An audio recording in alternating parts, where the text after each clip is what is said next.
The nation's top education official ranks Kansas City schools as some of the worst in the country. That's what he told Kansas City Mayor, only emboldening his plans for the struggling district. Lindsay Shively is live from school board headquarters to explain this story. Good morning, Lindsay.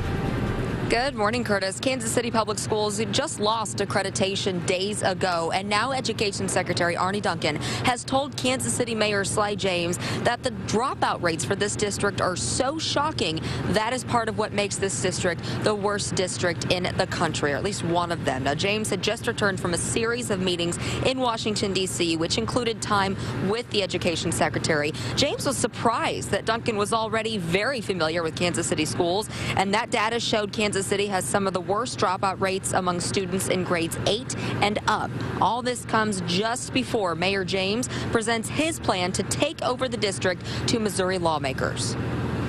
So that's not to say that we don't have good students or we don't have good schools that are performing. It's just telling us that in Washington, at least at the Department of Education, they're looking at us and wondering what's the problem going on.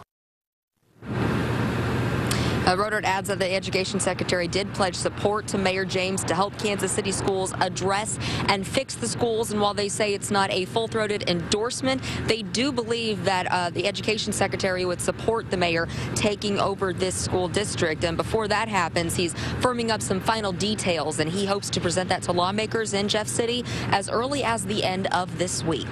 For now, we're live. Lindsay Shively, NBC Action News Today.